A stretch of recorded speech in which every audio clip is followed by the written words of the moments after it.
Title: Mourning the Echoes.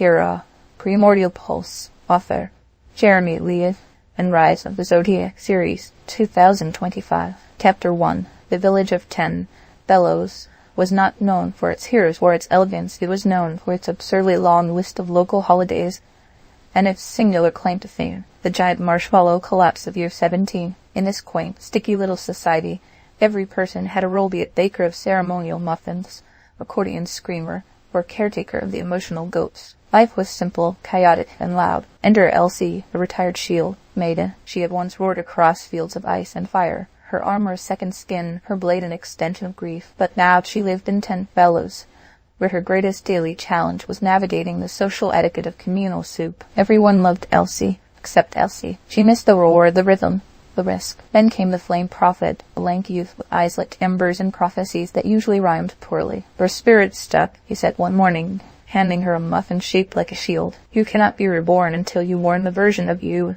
that cannot cross." She blinked. "Is there butter in this?" He grinned. In Prophecy, Chapter 2, Elsie tried to mourn. She wept into her battle boots, wrote poems, attempted interpretive dance near the goose pond. Nothing worked, so she gathered the townspeople and held a funeral for herself. "Today," she announced, "we say farewell to the warrior who was." They built a tiny coffin. It contained a ribbon from her old braid, a broken sword charm, and a very old receipt from a Warhammer rental. The townsfolk gave speeches. Some wept, most laughed. The flame prophet eulogized. She was loud, and sometimes she smelled of onions, but she made space for others like stars make space for silence. And then Elsie stepped up. "I'm not done," she said, "but that part of me is, and I want to thank her." A hush fell. Then cheers. Then soup.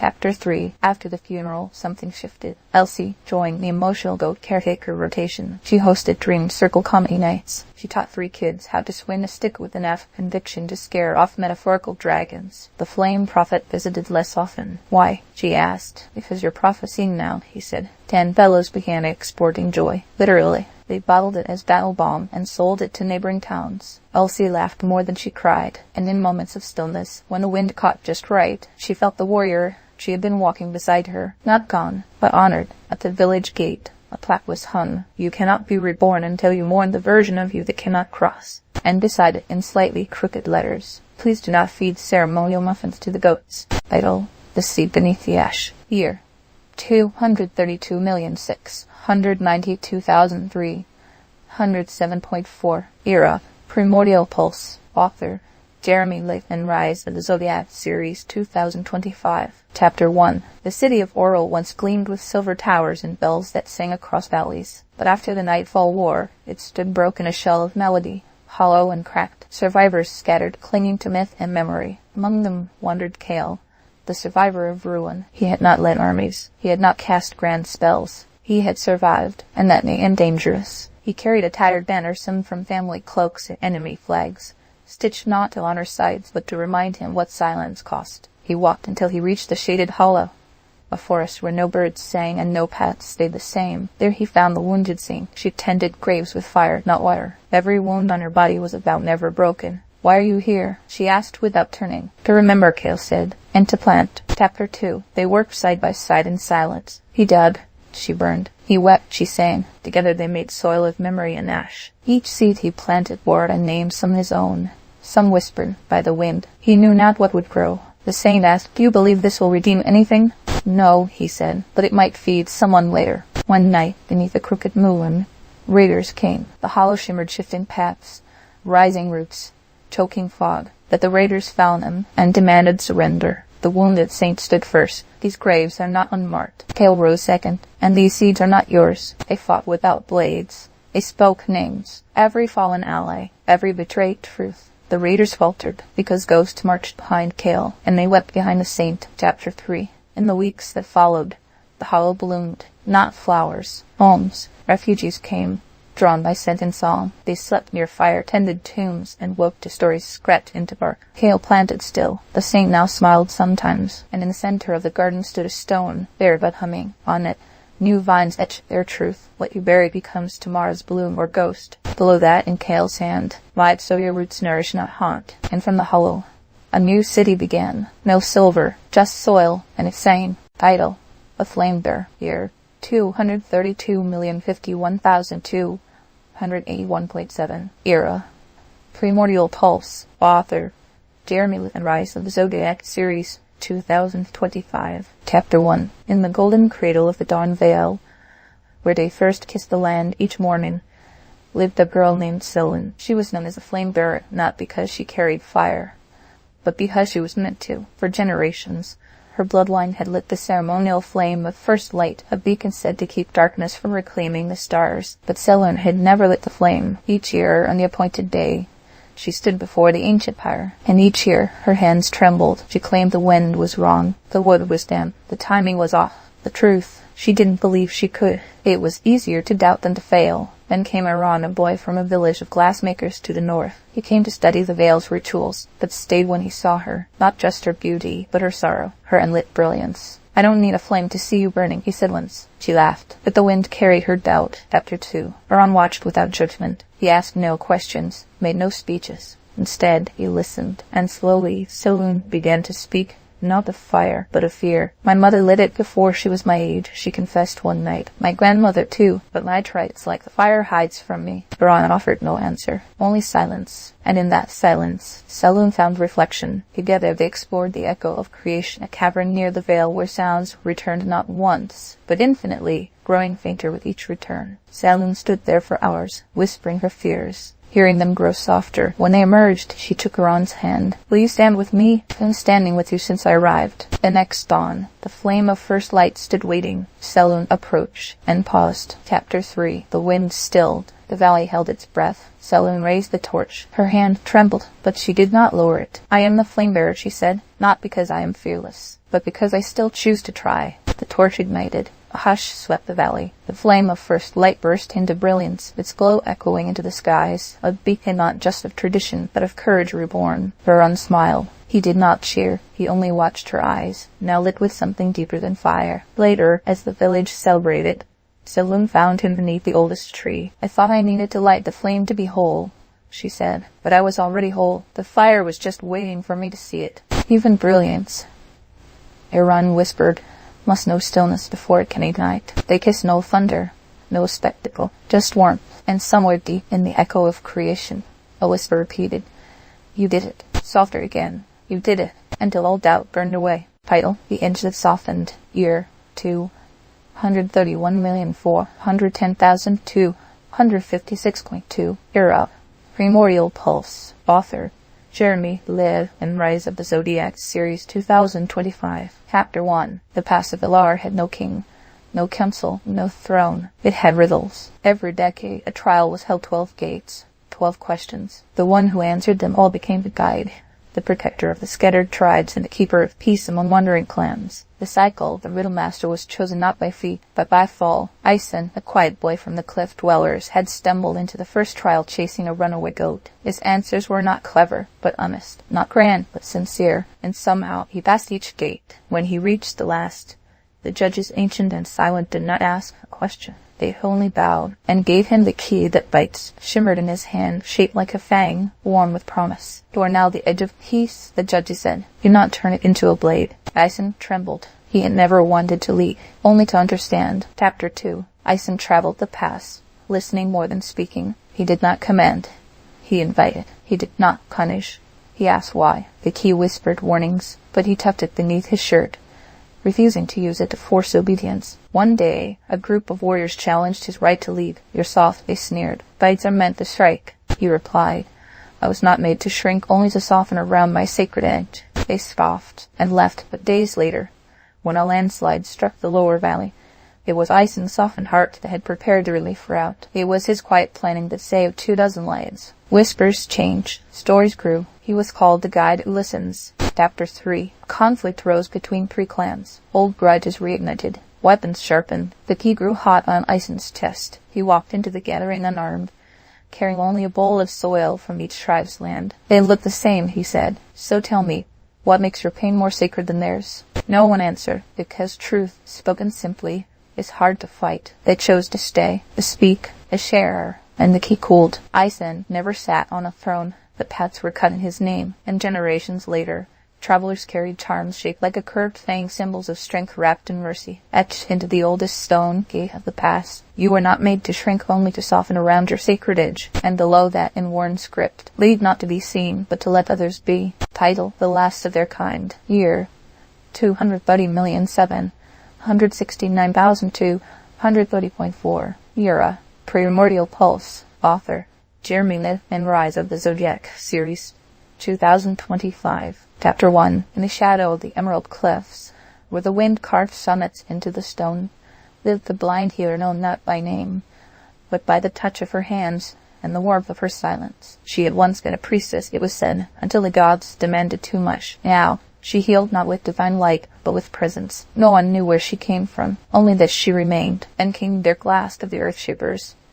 A dying warder once tasked with keeping the balance between growth and ruin. He was wounded, body broken and heart ash. His kind had scattered to the stars, lost to failure or fear. He collapsed at the healer's threshold. She did not ask his name. She did not ask why he bled. She simply placed her hands on his chest and listened to the fractures within. In healing him, she began to unravel herself. Chapter 2. Herrick recovered slowly. His limbs remembered pain more than motion. The healer guided him through gardens of moss and memory, never once telling him what he owed her. One day he asked, "Why help me?" She paused. "Because helping you helps me remember who I was before I stopped trying." They spent night sharing half-memories. He described ancient rites forgotten by even the mountains. She spoke of love lost in temple fires. They did not touch, but their hearts leaned closer. Then, one morning, she guided him to a shattered arch of stone. "Shape it," she said. "I can't." "You can." With trembling hands, Derek called the earth. It groaned, then shifted, forming the bridge over the ravine. He fell to his knees.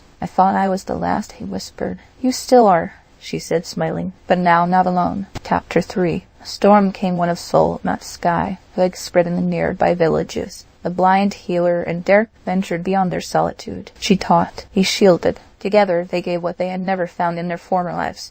Enough. One child, delirious with fever, clutched Derek's hand. "Are you the stone speaker?" she asked. "No," he replied. "I'm someone who finally answered." The child survived. Word spread. People came not for miracles, but for meaning. The earth shaper who bent not walls, but wounds. The healer who saw with her soul. Their love bloomed without confession. A glance, a breath, a quiet shared fire. One evening, as they walked the arch Derek had shaped, he paused. "I was nothing before you." "No," she said. "You were always something. You just needed someone to help you remember." He kissed her soft as moss, and in the stone beneath them, a new inscription appeared, etched not by hand, but by healing. "Success is etched into the stone of what you dared to overcome." Title, The Quiet Between the Steps. Year, 230,128,204.9. Era, Primordial Pulse. Author, Jeremy Levan. Rise of the Zodiac series, 2025. Chapter 1. In the city of Barren Vale, secrets were currency and silence, its only legal language. The spire of stillness stood tall in the center, housing the ministry of memory, keepers of order, censors of thought, and masters of misdirection. Beneath its foundations, where moss and fall lived like old lovers, walked the shadow whisperer. She was a ghost among spies, a myth whispered by those too afraid to ask for truth. Her footsteps never echoed, her questions always struck too close. She had one rule: never interfere. Until she met the builder of broken time. He was no spy, no ghost, just a man trying to rebuild a shattered clock tower for a community that no longer looked up. He smiled too much. She warned him. "They'll come for you." He handed her a gear etched with names. "They already have." Chapter 2. The ministry grew curious. The builder's work had drawn attention, not for what he fixed, but for who gathered. Strangers shared stories. Old enemies placed bricks together. Children learned how gears turn and how time healed. A whisperer watched, and seen, and remembered. Her first mission had been to erase the library.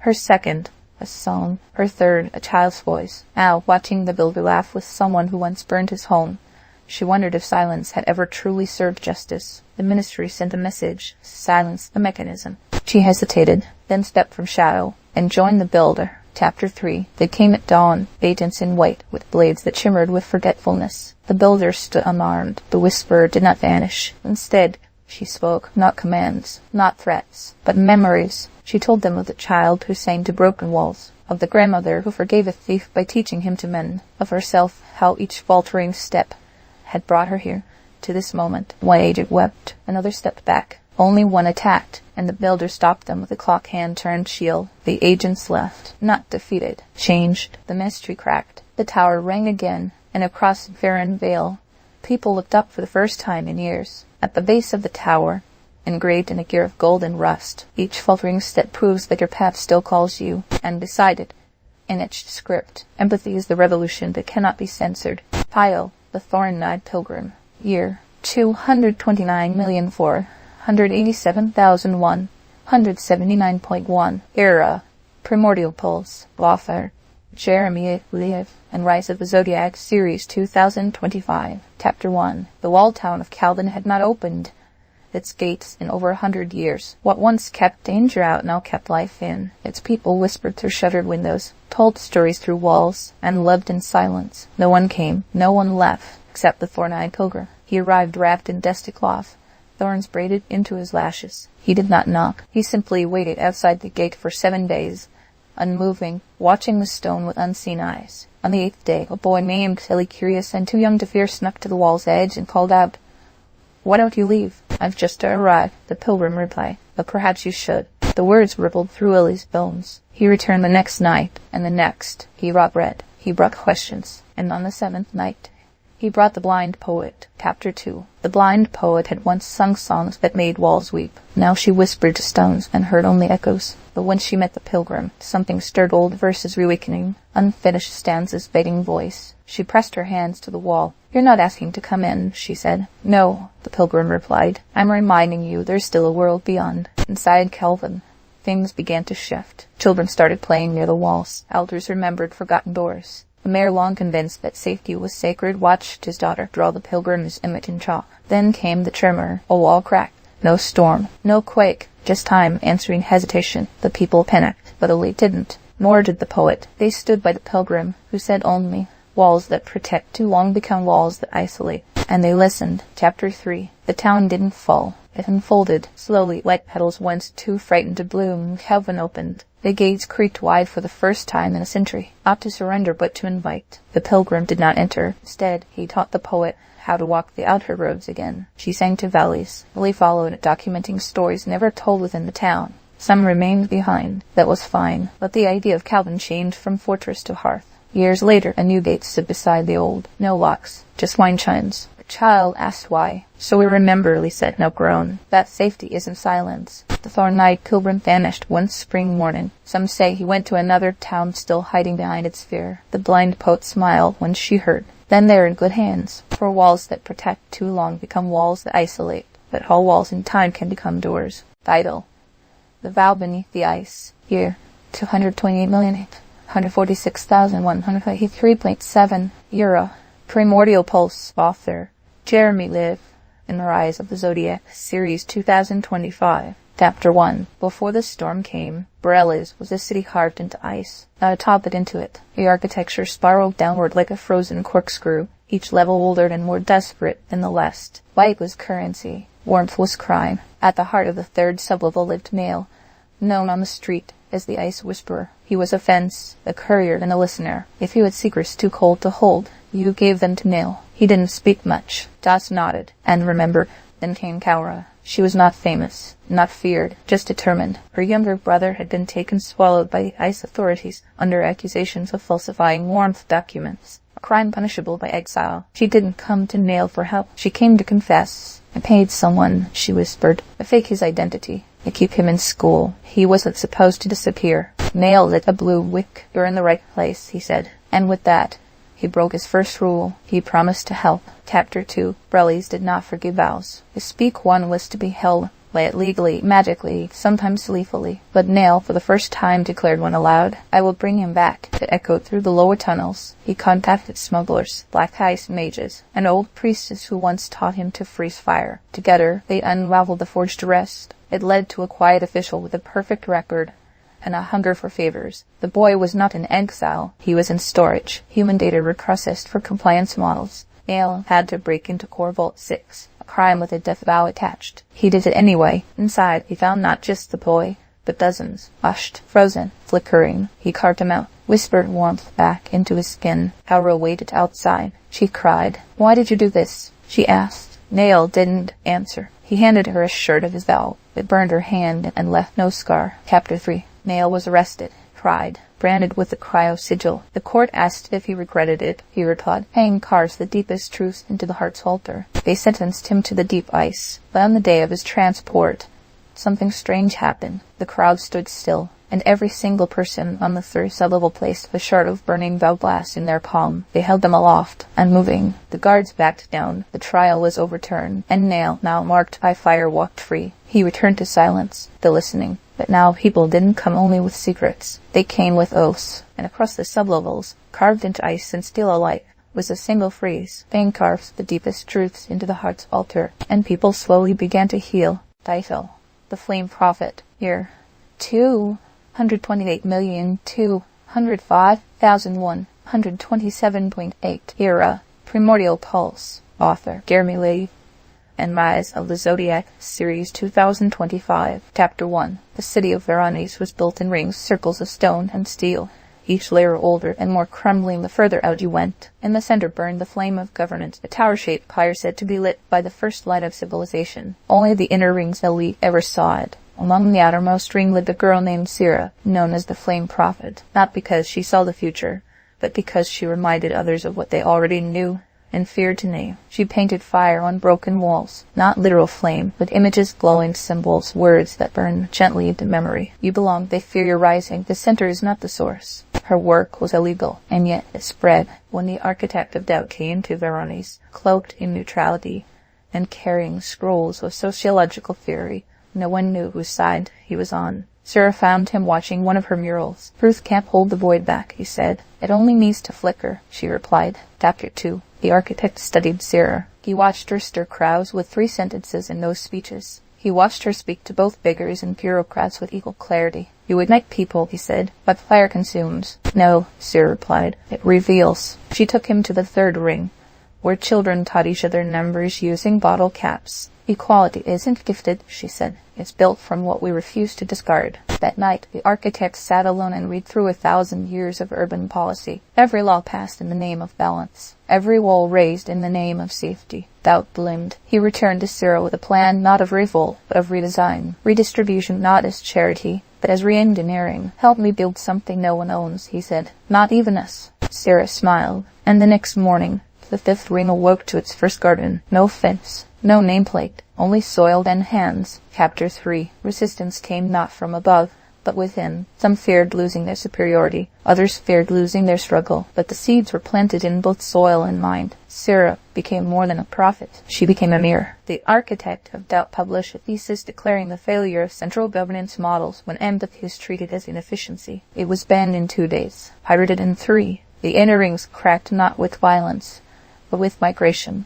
Elites came outward to see what they'd missed, what they'd never known, and in doing so, equality stopped being a word and started being a place. A flame of governance? It sputtered, but a new fire rose in every ring, a fire of shared work, shared rest, shared meaning. Sira stood at the new circle's edge, watching children learn without hunger. "Flicker of truth," she whispered, "and hold the entire void at bay." The architect stood beside her. "This time," he said, "we build outward." Title: The Echo That Changed the Tide. Year: 227,564,102.5. Era: Primordial Pulse. Author: Jeremy Levan. And Rise of the Zodiac, Series 2025. Chapter 1. In the cratered valley of Thres's bloom, where tides whispered old lullabies and trees leaned like eavesdropping elders, the people spoke with silence more often than words. Motion, in this place, was traded in glances and given freely only to the wind. Naira, known as the Truth with no tongue, lived alone in a cottage ringed by mirror-bark trees. Her voice had been stolen in the war, but she had learned a different kind of language through carvings, through gifts, through the quiet grace of being present when others broke. She had no lovers, no friends in the traditional sense. But then came Bryn, a sculptor whose hands spoke more clearly than his lips. He arrived with a cart of stone and a wound that did not bleed. He had fought for something, long ago, justice, maybe, or pride, but he no longer remembered why. Naira watched him chip away at a single stone every morning. He watched her prune mirror-bark saplings at night. They didn't speak, but something grew. Chapter 2. Bryn began carving a monument without commission, just instinct. Each piece he pulled from a stone felt familiar, like an old brief finding shape. One day, Naira left a single carved word at his doorstep. Why? He carved back.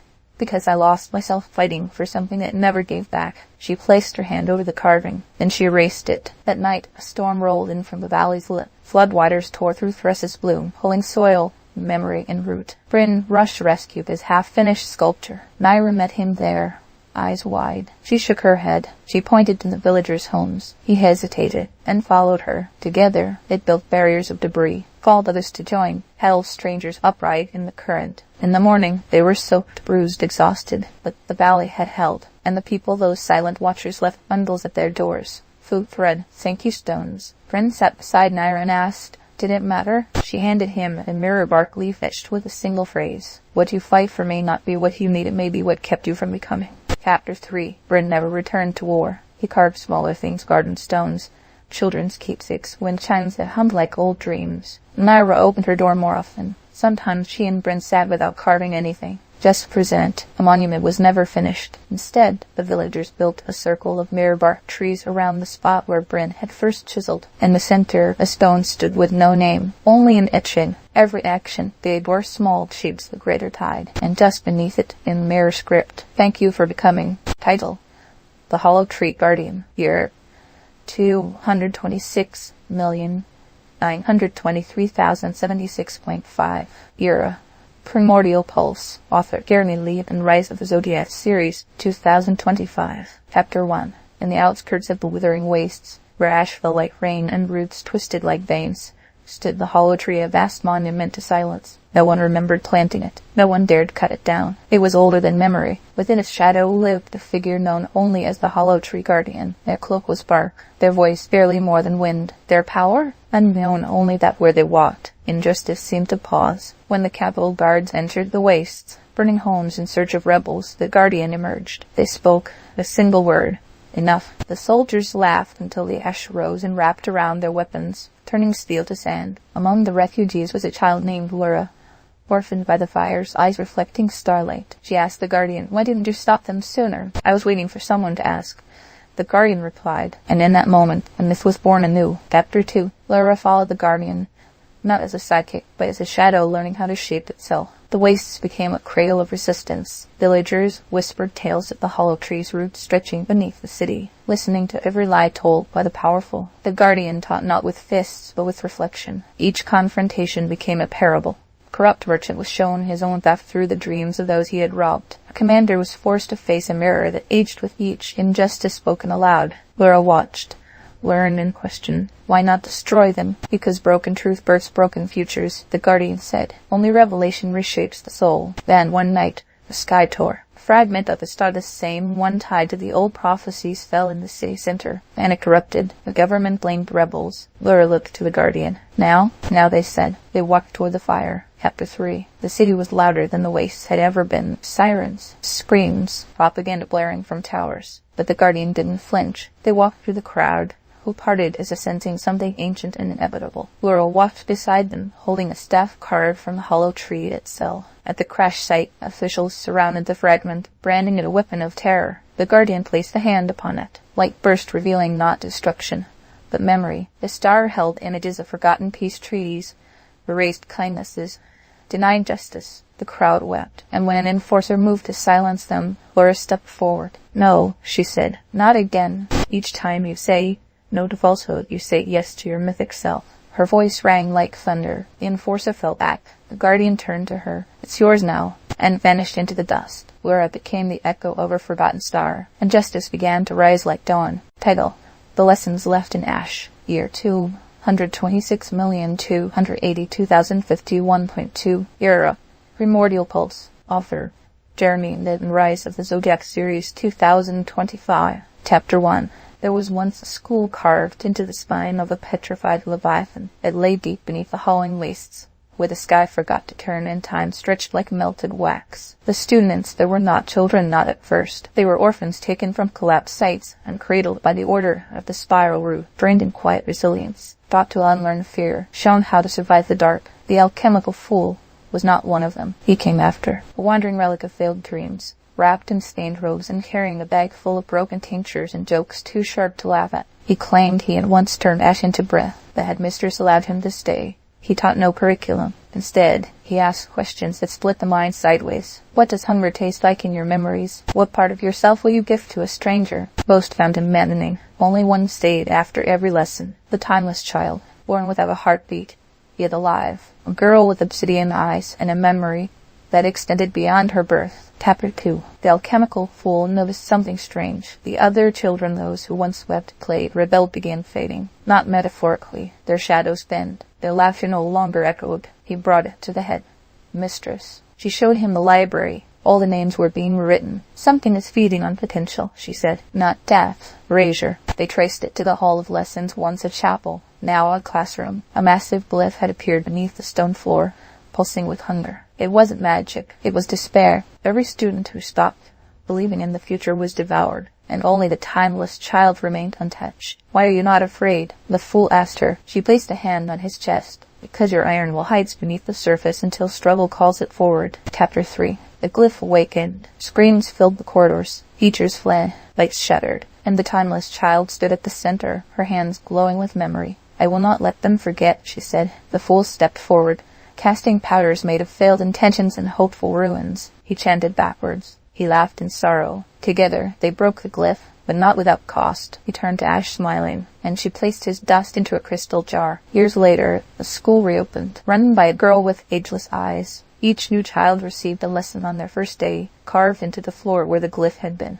Your iron will hide beneath the surface until struggle calls it forward. And beside that, a small dusty shelf, labeled Fool's Teachings, empty but never forgotten. Title: The Smiler Beneath the Hood. Year: 225,641,025.2. Era: Primordial Pulse. Author: Jeremy Levan and Rise of the Zodiac Series 2025. Chapter 1. The habitat dome of Cures 7 was clinically perfect. Oxygen balanced, temperature stabilized, grief neutralized. Built after the Exodus collapse, it housed those deemed most fit to carry forward human civility. Motions were monitored, smiles assigned, and no one smiled more than Calix, the smiler beneath the hood. They worked in sanitation, unseen, unnoticed, always smiling. Their neural halo pulsed a soft green, a sign of peak mood compliance. But Calix's smile wasn't real. It was survival. Every evening, Calix returned to their pod, removed the hood, and stared into the mirror. Not at their face, but at the emptiness beneath it.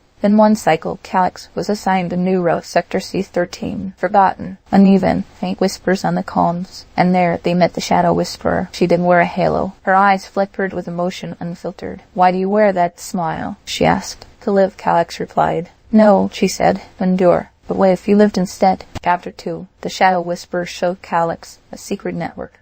Rooms were purposed into gardens. Vents were routed for warmth.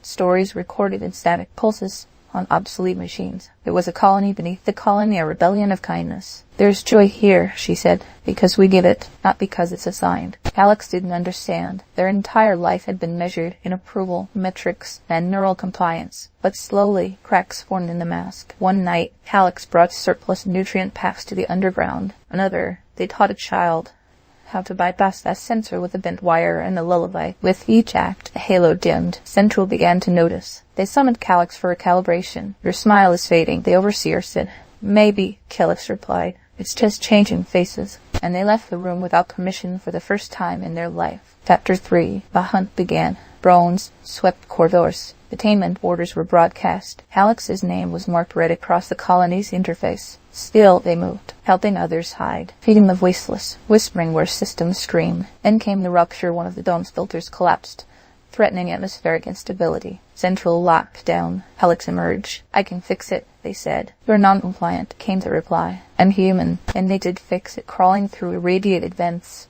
hands blistered, heart free. The dome stabilized. The alarm ceased. And in the silence, the people saw Calix not as a risk, but as a revelation. The Shadow Whisperer found them after. You've lost something, she said. Yes, Calix replied. The self built to survive. And what did you find? The one that knows how to live. The self that must be lost is the one built to survive, not to live. And in giving, Calix found the one joy that could not be assigned. They found purpose.